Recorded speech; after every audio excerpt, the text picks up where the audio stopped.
So let's discuss how do we sample in qualitative research, how do we select the people to interview, or how do we select the specific companies that we want to study, or the documents that we want to analyze. Um, let's see some definition. Sampling means identifying the units that need to be involved as sources of data in order to properly answer the research questions. So units may refer to people, most to individuals, basically, to organization. If I want to study as a main unit a specific organization or specific classes of organization, the unit of analysis is the organization, or documents, or projects, or department. Of course, these different units can have embedded units. If I want to study certain types of organization, I want also to identify the people that I need to interview as a representative of the specific organization. We will see more on the concept of unit of analysis when we will discuss case studies. But here, keep it, since in qualitative studies, in most of the cases, you are selecting subjects or organization, okay, organizations or documents. So it is easier to be more concrete and relate to the examples instead of focusing on the high level definition of unit of analysis. In any case, when you want to select these units, you have two main choices for sampling. The first one is probability sampling, that is more typical for quantitative studies and surveys in general, surveys and questionnaire. Normally what you do is, given a certain population of interest, you select a number of units that is represented of the population according to some probabilistic scheme. And this is not so frequent in qualitative research. You will also understand why, because qualitative research is based on this iterative process. So the sampling goes together with the analysis of data. You may need to select people afterwards. So for qualitative research, is more common to use purposive sampling. So given a certain research question, a sample according to a strategy. So I select those units, so people or companies that in a certain context are the most appropriate and can give, for example, different internal perspective to come to a complete view. What does it mean? It means that if I understand that at a certain point, the point of view of developers in the company may be different from the point about requirements defect, may be different from the point of view of testers, then I may, in a second step of my research, I may need to sample people from the testing department. So based on the evidence that I have now, I do some selection according to a certain strategies. Strategies may be different according to the current context of my research. We will see the large variety of examples of purposive sampling as a list of potential cases that you may have. In any case, whenever you do some qualitative study, and particular involving interviews, you do purposive sampling. Purposive sampling, we see here some example, can be referred, as I said, to different types of units. I can sample the context, and I can do this selection based on heterogeneity or homogeneity. For example, I may want to select contrasting context, for example, to show that the relevance of different findings for these two contexts. For example, I may take testers and developers to emphasize heterogeneity, and I can take two companies, two distinct companies, for possibly belonging to the same domain, but the developer need to have the same degree of experience. So I need to identify some homogeneous factors. So sample by context means understanding in which way I want to emphasize differences, and in which way I want to keep some control elements. Okay, so some common context to better identify the scope of the possible findings. You see that also here how close it is to experiment, because I'm doing a selection also of aspects that you may see as control variables. If I select a specific domain, or I select for a company, or a certain degree of experience, I'm introducing control variable that define the scope of my possible findings in a more precise way. This is for selection of potential contexts that I may want to analyze or compare. But I may want to select also specific sample of subjects. So given the selected context, I want to select the testers and the developers, and I take 14 developers from one company and 13 from the other company. So these are different levels. That's why I was saying some units may be embedded in other units. Of course, people are embedded in their companies. So I need to select not just the company, but if I want to elicit some information, I need to select also the people. But I may need to sample also documents or artifacts in general. So given this specific context, so companies and people, I select documents that are specifically representative for that context and those people. So for example, if I want to compare how developers and testers write document, their writing styles, I will select 10 documents produced by different subjects in A, and 10 documents produced by different subjects in B, so in the two different companies. Okay, so this is another way of considering sampling. Okay, at different levels depending on which is my unit of interest. And which are the individuals that I want to consider, and in particular, it depends on the research question that you want to address. So, of course, this type of example in which you want to compare, for example, the different writing style of developers and testers, it touches a sample of both context, subjects, and documents, but in many cases you may not need to sample the documents. Okay, here this example is given to let you understand how sampling affects different dimensions. Purposive sampling, as we said, the process is iterative and there is the context of the company that you're studying, or the companies that you're studying, but at the same time, there is also your current context in this iteration, in this iterative research. So, for example, in this research, you might be involved in searching, in understanding which are the bug detection strategies of expert developers, or better, the bug correction strategies of expert developers. So developers write code to find the bug and try to understand what is the source of this. What is the source of the bug? Why this bug occurred in the code, and correct the code eventually. In this study, you may imagine that you interview different developers, or you observe different developers. At the beginning, you will perform the so-called criterion sampling as a typical case of purposive sampling. So I consider all the units that have more than 5 years of experience, because I decided that this is my definition of expert developers.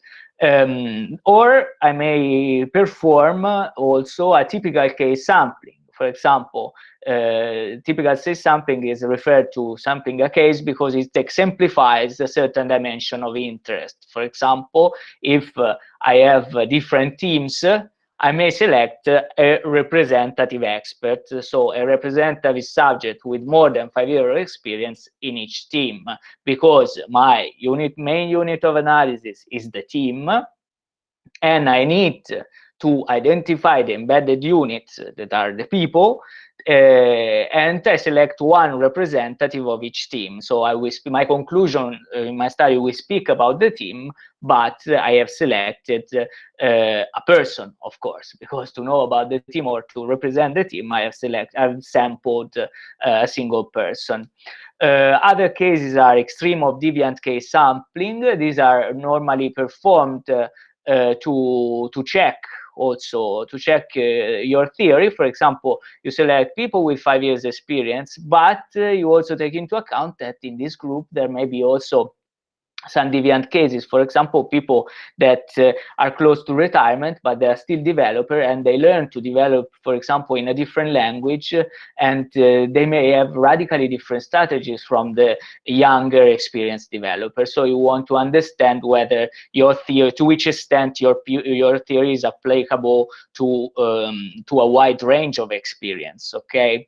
Or you may have the critical case sampling. So you select one specific case that is critical and may mark your boundary, the boundary of your scope of the theory that you want to test. For example, a subject that is not expert, to see what elements of the theory are specific for experts, so do not apply to not experts. Or if I want to have a confirmation, I search for another expert in the same team to see if the same expert is giving you basically is not giving you additional information with respect to the one that you have collected up to now.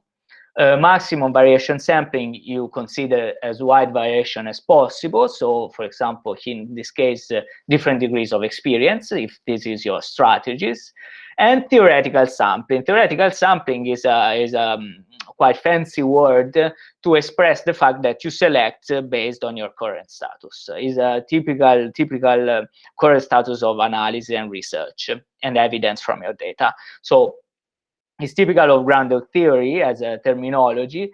Based on your current data, you understand what is missing and what you want to investigate more. For example, at a certain point, I have understood that from this data, there may be a difference between people that started in another company and then moved to the specific company, and people that started exactly in that company. So I may want to select according to this new sampling strategy, in which I create a distinction between, let's say, new people of the people that also have experiences outside the team and the company, and people who have just the experience of the company. If I see that this appears to have a meaning in the data that I have up to now.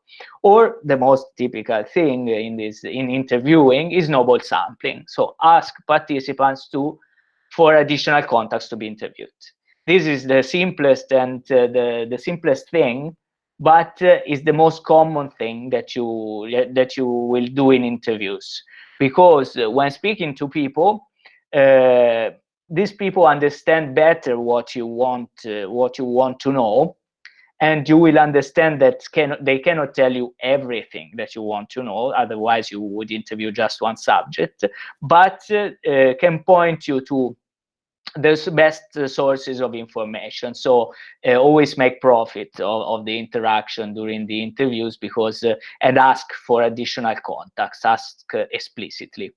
Opportunistic sampling also. Opportunistic sampling is more concerned with capitalizing on the opportunities that may emerge of interviewing some individuals that you didn't plan.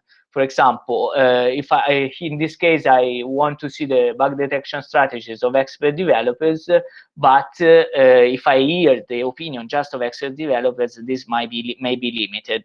I want to know how, for example, testers see from an external point of view the strategy of the different developers, the different experts, and how do they differ? Because of course, testers will report some error in the code, some bug, and this, as I said, we are dealing mostly with bug correction, and these people these experts, this coder, the developers will need to correct that bug. So they have some knowledge on how some external knowledge on how these people approach the problem, since this is my goal.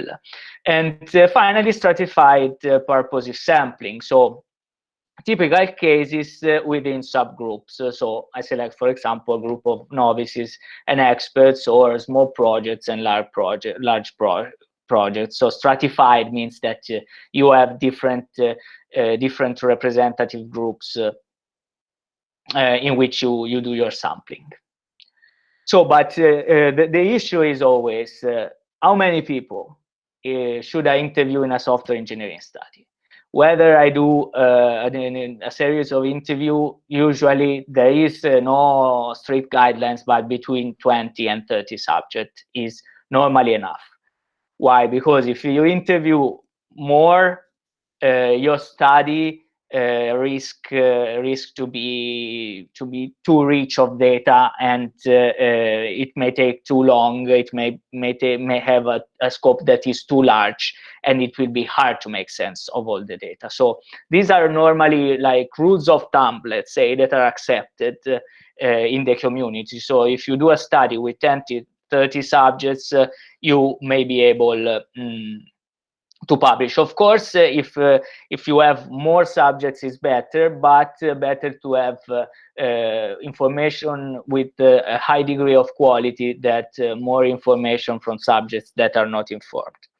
How many documents or artifacts? So if I do this analysis from archival data, I may need either 20 or 10 documents. 20 documents if they are, like, for example, documents that are long 30 pages, or 10 documents if they are 100 or more pages. 100 or more pages, for example, very long requirements documents in safety critical companies, they may be 300 pages long without any problem. So while instead user manuals may be shorter, for example, or vice versa. It depends on the type.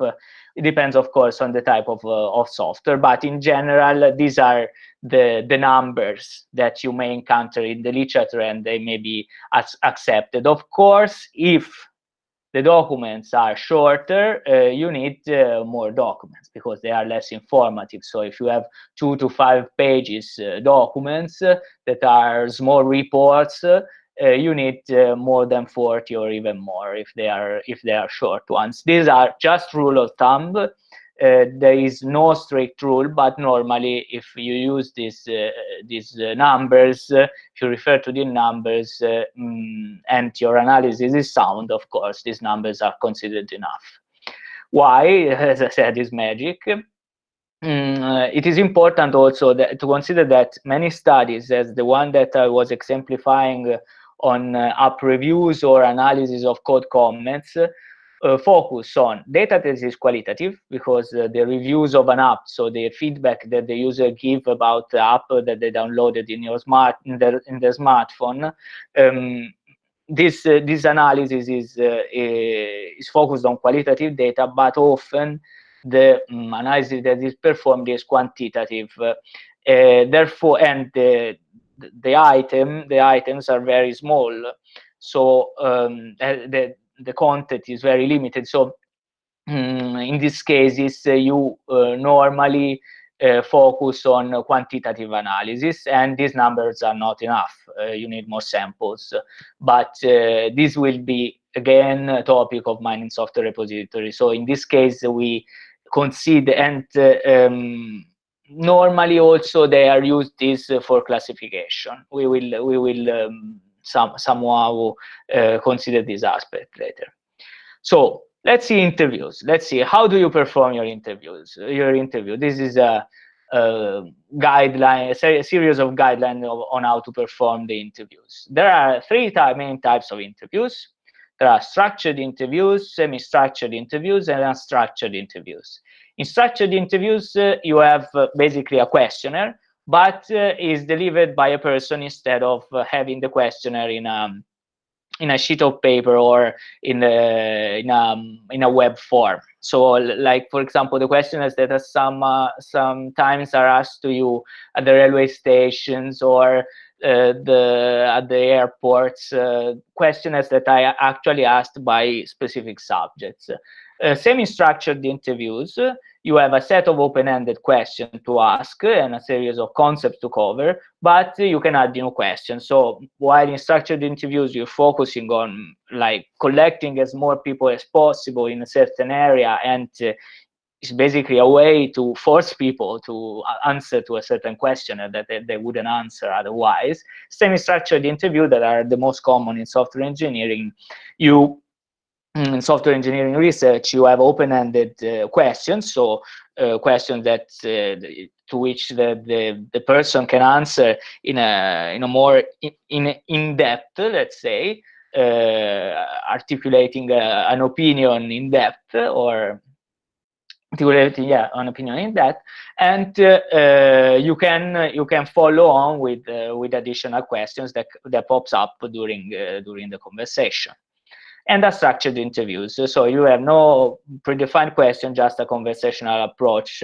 In this case, we focused on the second one because they are identified as quite effective and most common. This is the process of interview. As you see, is composed of many items. The items and the steps that are underestimated, but they are really relevant, and I will discuss more in detail, are the one in red. Okay, you have two parallel activities that you carry out before actually conducting the interviews. You have the preparation of the questions that goes together with the preparation of the interview. With the research questions, first of all, you start with research questions, and at the same time, you identify the scope, the concrete scope of your research questions. So you start thinking about companies, you start identifying how to instantiate, let's say, these research questions in the empirical ground. Then you study. After identify the scope, you also understand which is the domain that you will refer to, and you have to study the domain jargon of the subjects. We will go back on this, but in each domain, people speak a specific terminology, and you have to understand what they say. And each company has specific rules and each domain has specific terms. So what you get from the interview may not be straightforward to understand. So it is important that you start knowing already before going to interview, you know something about the domain. Let's be more concrete. If I go to a company, and automotive company, about cars, I need to have studied a bit how software system of a car is composed. What are the typical names used? You will always find in the company that the names are used in a different ways, or there are company specific names, but you need to show that you know a little bit of the field, of the domain. Otherwise, the people will not trust you and will not communicate with you in a clear way. This goes together with in identifying interview subjects. This is also critically important. It is important to identify interview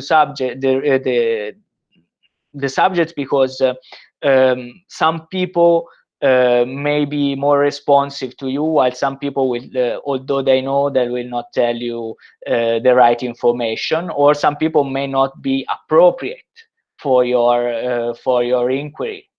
Okay, so if you want to do an inquiry about requirements review, and you interview someone who has never done it, or who has done it just once, it is not appropriate. Not everyone in the company is appropriate to answer your research question, and you need to specify not just the role, but the specific person. And At the same time, now this activity proceed in parallel. On one hand, in the preparation of question, you formulate the question, you revise the interview questions. So after writing them down, you revise them, and then pilot questions. Pilot question is again a thing that is fundamental, because pilot means that you try them out with someone. And this someone can be either a person that you already know in the company, to understand what will be the interview itself. This is useful to understand how clear are the questions, if they are good, what can come out of a typical interview in the company. So this piloting question is fundamental, but very often you have to pilot them not with the people, you are forced to pilot them not with the people of the company, but with other colleagues. This is, of course, a limit, but it doesn't matter. Pilot as much as possible, receive feedback from your colleagues as much as possible, from your fellow researcher or students, and because this is fundamental, because then when you go to the interview, moments of unclarity may emerge and may lead to some mistrust between the person and you. And trust is one of the main features that you want to one of the main thing that you want to get besides the information from the subject, because trust enables you to get more information.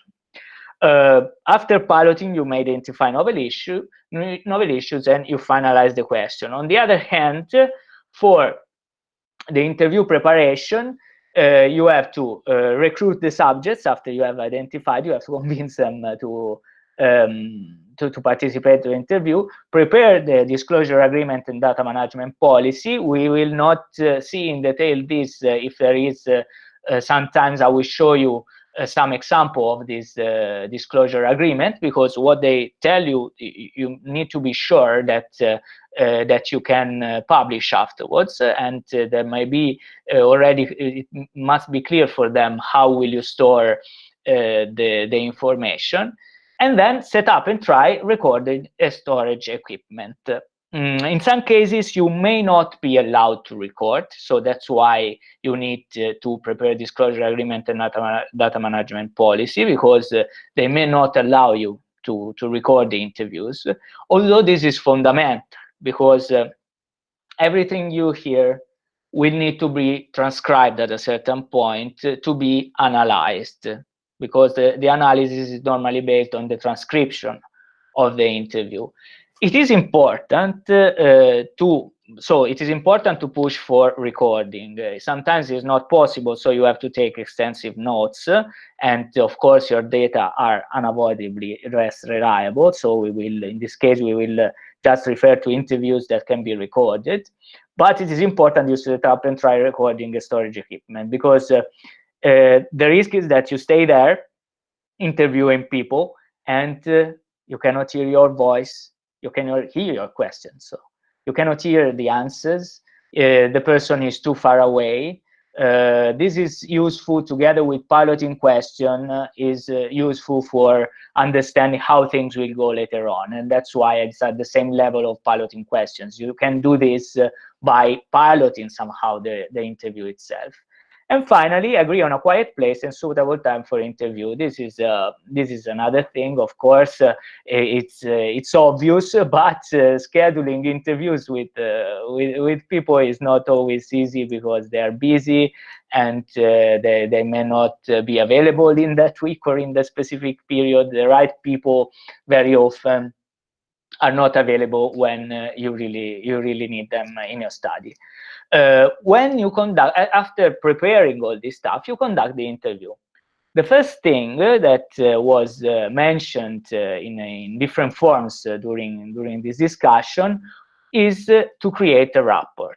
Create a rapport means that since the first moment, you have to create some form of relationship with the person that you are interviewing, that should lead to some form of trust. This is not, of course, easy, because you may not like the person, like instinctively, and it may be hard to create like a relationship of trust. So it's not easy. Create rapport starts also by discussing things that are not strictly connected with the interview itself. So speaking about the weather, of course, but speaking also about other topic is always a good way to start the interview, to understand, for example, if the person you understand by looking at his or her environment, because maybe you're interviewing them in their office because they allowed you to go to the office. You see that they have kids and you start discussing about the kids or the wives or the pictures that they have. They may have paintings of pictures of their kids, or they may have pictures of themselves, in a mountain or being on holiday. So try to get information from the environment to speak about light things and personal at the same time, so that you can start connecting with the person beyond the actual topic of the interview. Don't undervalue this, because if you go there and you start with questions, the person will be less inclined to reveal information. It would be too professional as an environment, while you may want to get also confidential information that is opinion of the person. This is really key. So to create a rapport that can lead to trust. Then, of course, check again the recording and storage equipment, because you have tried it at home, you have tried with your colleagues, but it may not work. So check it right before the interview. Ask your questions. And another key thing is, at the end of the question, at the end of the summary, at the end of the interview, perform a summary. A summary means that you have to explain with your own words what you have understood from the conversation. Why a summary is fundamental? A summary is fundamental because you understand that while you express something, first of all, the interviewee, so the other person, the person that you are interviewing, may come up with clarification because you didn't understand clearly. But also yourself, you can understand that you didn't understand something because you cannot summarize it. You cannot verbalize it in a proper way. So this creates, the summary is a way to establish what is the agreed information between you and the other person. And in addition, the summary enables you also to allow the person to add additional information. Then, after wrapping up the conversation, you have to remember to store the interview recording and write down some notes, or write the notes if you weren't allowed to record. And then there is the interview data creation. That is the phase in which actually your data your data for analysis are created, because up to now it's just recording. The recording needs to be transcribed. This can be done by professionals, but in practice, it is always better if you do that yourself, because you know the environment. Interviews are technical, are about technical aspects. You understand better from a recording. You don't understand what's going on in the surrounding environment. You were there. For you, it would be easier to transcribe the interview. And in addition, the transcription process, although extremely long, can have a good impact on the later analysis activity, because it allows you to better understand your data and better lead your further interviews. Another thing that is important, especially in the first interviews, listening to them will make you understand also what are the mistakes that you made. So transcribe the recording is relevant also in this sense, because by transcribing you listen carefully to what you said, and you understand whether you elicited the right information or not. So in these other parts, you have a summary of the red the red blocks that I described on the other slide. So importance of studying the jargon of the subject. So because each domain role have and company have a specific jargon. Pilot the questions. Identify the right people for interviews, performing the snowball sampling in particular by identifying additional people. Create rapport. Again, here I add an additional suggestion: act like a bartender. You need to be self-confident, but at the same time accommodating. So you need to be present there. You need to be a person that the other person can trust. But at the same time, self-confidence doesn't mean that you need to be to master the other subject. The other subject, the interview, is the protagonist of the interview. So let him or her be the protagonist. Okay, of course, also again, the recording and storage equipment, the better it is, the more reliable will be your data. For example, you can use your mobile phone. Today is perfectly fine, but it is always better if you have noise cancelling microphones, because the surrounding area may introduce sounds. Especially if you are interviewing. Normally an interview is carried out with just one individual. But if you decide to make things easier, to have 2 or 3 people, understanding from the recording who is speaking, how is the dynamics, and people can overlap with each other, may not be easy. In these cases, you may need also a video, so to understand this type of situation. But the idea is that you shouldn't never underestimate the relevance of the equipment that you bring. And to summary and wrap up, the last thing that I mentioned extensively before. What are the characteristics of a successful interviewer? Here is a list that is a general list coming from the book that I was suggesting at the beginning, so on social research methods.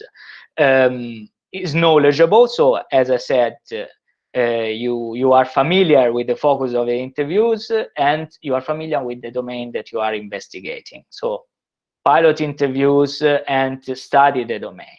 Structuring. So structuring means that give purpose of for the interview, gives a structure. So start with a certain lighter question, then go to general question, and afterwards go to the details. So follow a certain flow in the structure on the interview, and the summary at the end, or intermediate summaries also are possible if the interview is quite long. For example, in 1 hour interview, you might need to stop and say, okay, I'm passing to this other topic.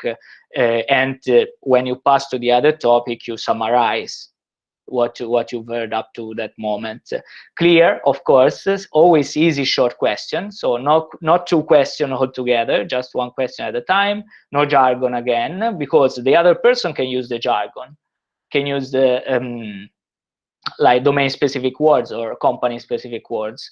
But at the same time, for yourself, you need to be clear. Your question needs to be the simplest as possible, because if you start using technical question and the person doesn't know this technical person, again, trust is lost again. Trust is lost again. If you ever experience those situations where you deal with people that use very complicated words and you don't know them, you, after a certain point, at the beginning you say, okay, I don't know enough. But if the person is using these words too many times, you start losing interest in the conversation, and you stop listening. You say, okay, I need to know too much before I can understand this person. Or on the other hand, this person doesn't even consider that I may not know certain specific words. Again, gentle, of course, let people finish, give time to think, and tolerate pauses. This is another important aspect that it is difficult to consider, because you are there, you are asking questions, but you have to leave time to the people to think, elaborate. So tolerate pauses, leave breaks. Silence is really important. sensitive, so some empathy, open, understand what is important for the person, and flexible to change the topic also, and but at the same time steering. So on the one hand, you follow the interviewee, but you also drive your interview in a way that lets you achieve what you want to find. So you need to combine this quality. Critical, this is also important, because sometimes people contradict themselves. In 1 hour, one person at the beginning of the interview may tell something, and at the end may tell you something completely inconsistent. So challenge what is said, discuss with them in a polite way, always in a gentle way, but challenge what is said, because people live with contradiction. When they verbalize things, they notice the contradiction in which they live. And but it is important that at the end of the interview, you understand whether this contradiction is due to some problems in the company, or some way of thinking, or to some other reason. So you have to come with a conclusion that doesn't have contradictory aspects, or at least as less contradictory arguments as possible. Remembering, so remember what is said, so be there. And because this allows you also to better drive the interview. Don't ask the same question again, of course. Interpreting, again, you have to clarify what you hear, and rephrasing is a key strategy. So when you hear something, you don't clearly understand it, it is too vague, try to repeat it in your own words and ask, is that what you meant? But at the same time, try not to impose a meaning. Rephrase, but do not invent a meaning that it was clearly not there, because the person may tell you yes, just to make it short, but you have recorded an information that is different from what the person has in mind. So you are imposing meaning. Balanced, it doesn't talk too much and doesn't talk too little. So you don't have to be an interviewee that talks too much, because otherwise the person thinks that that is enough if he answers with a minimal answer. Okay. At the same time, does not talk too little, because the interviewee may think that they are not talking along the right line, so they're answering you things that you didn't ask, or like you are not interested enough in what they said, or you are not there also with the energy of being there. Okay, I have seen several interviews with students that were not interviews of this type. They were requirements elicitation interviews, of course, fictional, in which there was this one student performing a customer and one student performing the requirements analyst. Okay, so not the researcher, but an analyst that tries to understand the needs of the person. The typical thing was one of the typical error was this passive attitude of the interviewer, so of the requirements analyst. So was speaking very little, and this was creating a completely boring environment. Okay, so the interview needs to have energy, and for this you need to pilot a lot. Okay. Ethically sensitive, also this is an important thing, and the important thing is that the interviewee knows what the interview is about, what are the goals, and they have to know that everything that they say it would be treated confidentially, so that you are a doctor there, you are somehow like a psychologist or a therapist there. And finally, most important thing that was not in the list of the book is adaptable, because each person is different and you have to adapt to your behavior. There are some people that you have to adapt your behavior based on the person that there is in front of you. There are people that speak a lot, and they follow their lines. They tend to drive the interview. You don't have to speak too much because they will speak, but in certain point you have to ask the correct question, interrupt, etc. With these people, you don't have the problem of energy, but you need to be careful with the balance, because they may they may drive the interview in a way that you do not want. On the other hand, you may meet people that are extremely passive. They respond to you like with a yes, no answer. And in that case, you need to build more confidence. You need to ask questions that are not directly concerning them. Ask questions about what the other people think, for example. What is the impression of other people? These are more more shy people, let's say, but you need to elicit information also from them, because often these type of people, they are the ones that observe better, because they don't participate as a protagonist, and so they spend a lot of time observing, and they may have the information that that you want to elicit. So adaptable is a key thing. You may be passive in the right moment and very active in other moments. You have to adapt to the mood and to the energy of the other subject. Of course, these are things that are very, very hard to learn, and it takes time, of course. Challenges in your first interview. By the way, I invite you to understand also to get some curiosity on this interview, to ask to other your friends or your relatives to perform an interview with them, to understand what is their work environment, what is their habits, and you will see that there is a world that opens up in front of you. There is a world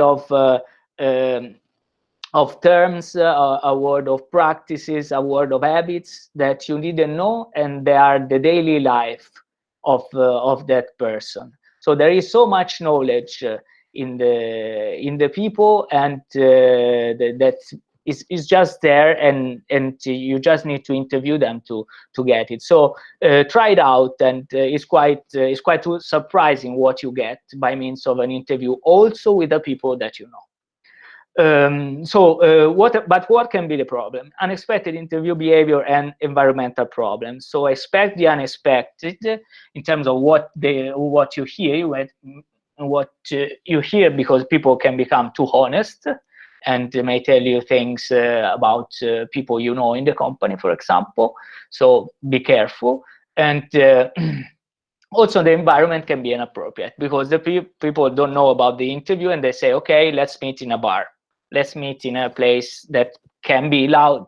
So, or let's meet here, and people may interrupt your interview, may interrupt your flow. So the idea is that always select a place that the person that either you have control on, so you select the place, there is silence, no one will interrupt, or make sure that interruptions will not happen, and will not be a noisy place in some way.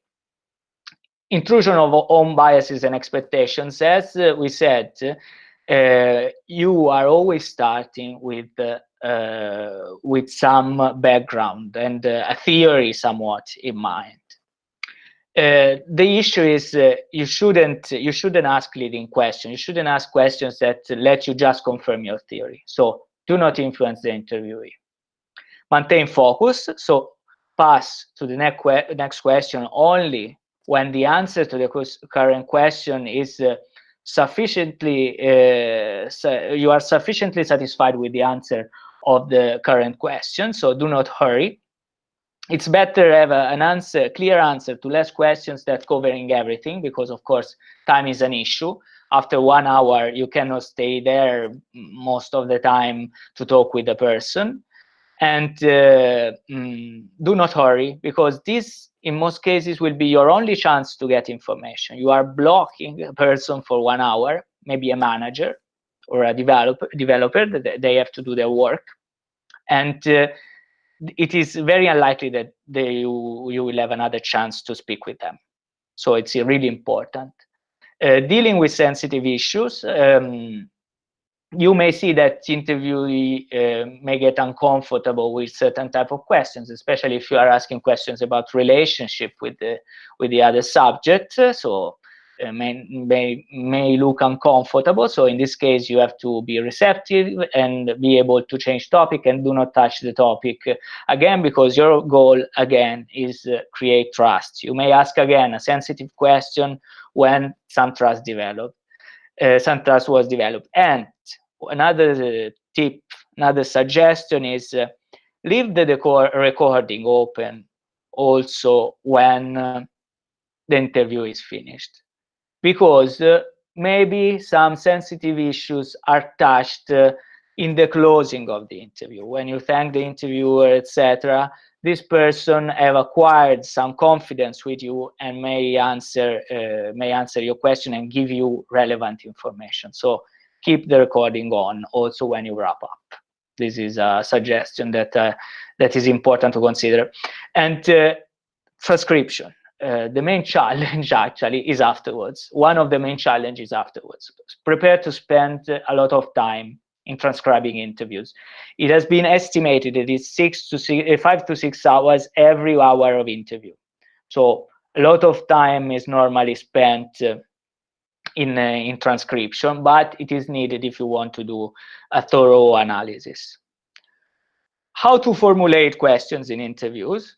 As we mentioned, order of questions is crucial. So we start with creating a rapport. So questions that are not related to the interviews, then very general questions, and try to separate questions by topic by creating a natural flow of the conversation. This is quite general. You will see that basically interviews, instead of structuring as type of questions that you ask, somewhat resemble also what we will have in surveys. So we will focus better on how to formulate clear, not ambiguous, and proper questions when we will discuss surveys. Okay, in this case, just remember these general suggestions. Your question will focus on processes, people, and artifacts. Always follow this order. You first start to understand how the process is in the company, because this is the key thing, the key structural thing to understand everything else, how people relate to each other, and which artifacts are produced through each task of the process. So process, people, and artifacts. You can consider process, then artifacts, and then people, but better to focus on at least the roles, if not the specific subjects, before discussing the artifacts. Use the language that is understandable. Again, do not ask leading questions. Again, these are key elements.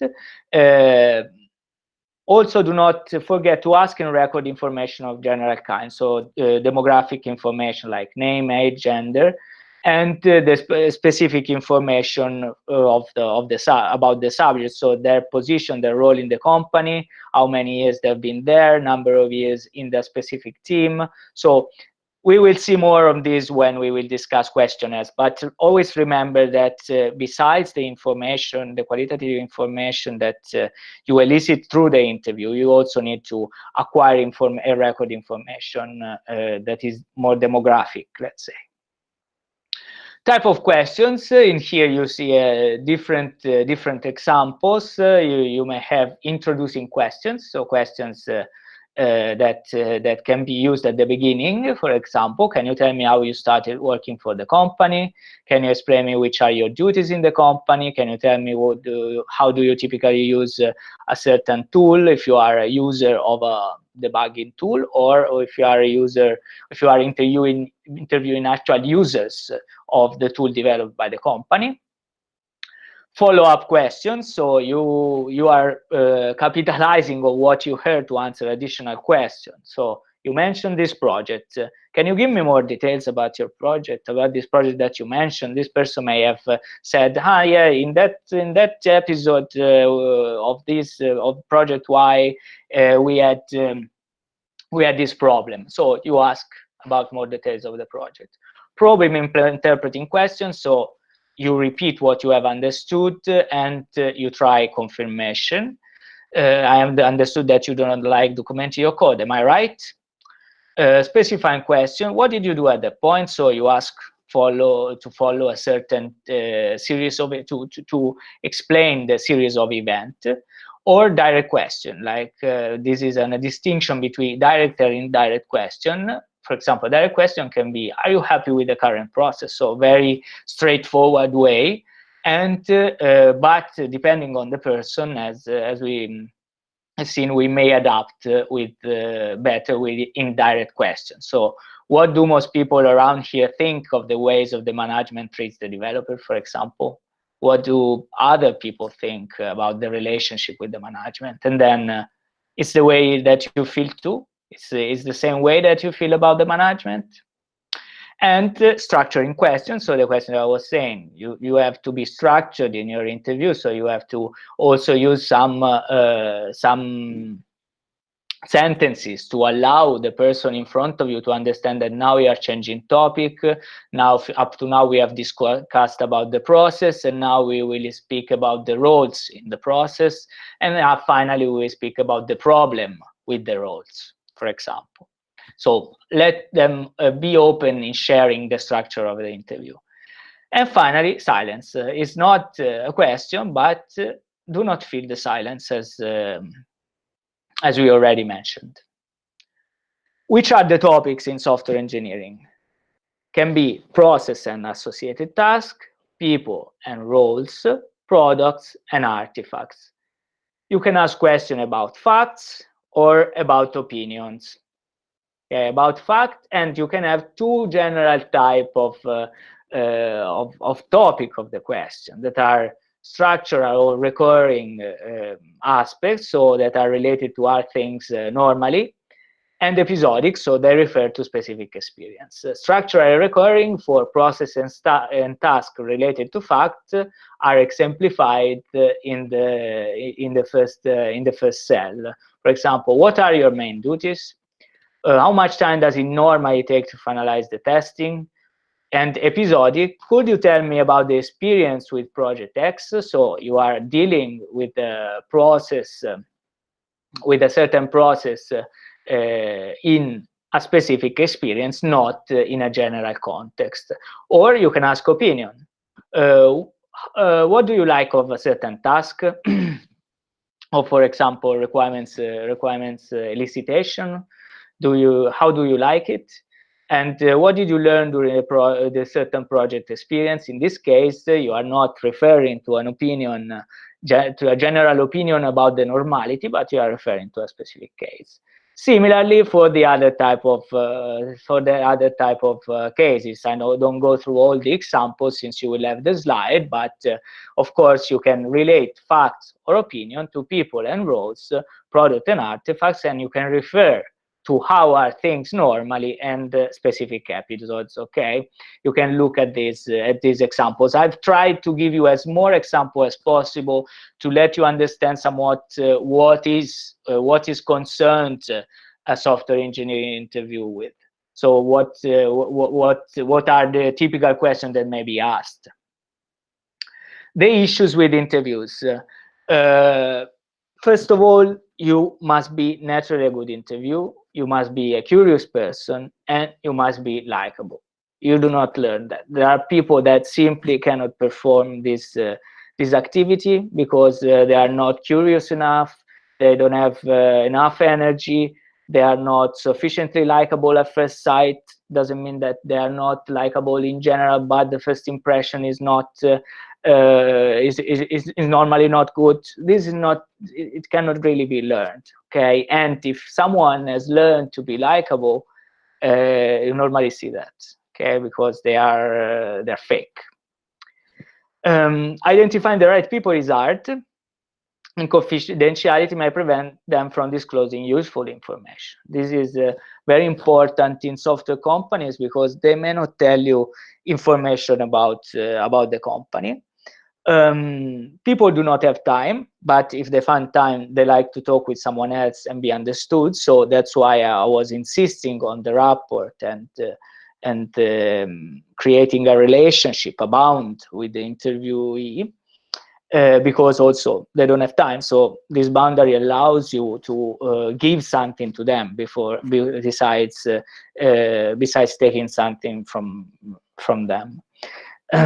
It's important to consider that technical people like to speak technical language. So the people that you interview are not people that we speak easily English or any other language without resorting to technical terms. After all, you are discussing technical aspects. So you have to consider this, learn the technical language, ask clarification when you don't know the meaning of a word. This is another key element of interviews and allows you to lead the interview in the proper direction. Always ask clarification when someone uses a term that you've never heard. Okay, if I say a Scrum meeting, for example, and you may not have heard the meaning, you should ask, what is a Scrum meeting? And the people will explain to you what do they mean with that term, or what is that term in general. Of course, the technical terms that are very generic for the specific domain, it is better if you know them in advance. But to understand, because they make you more knowledgeable of what you hear.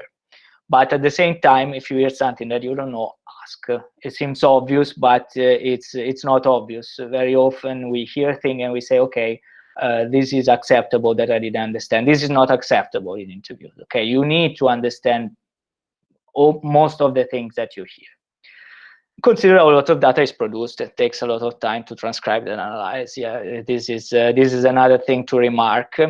Yet, I think that they are the best tool to get to know people and to gather knowledge in a deep way, and to gather qualitative data that have some value for your research and for you personally. If you are curious, the information that you get through interviews, you will never get with surveys. With surveys, you may need fast, easy statistics, but it's just when you interview people that you know how the facts are in reality.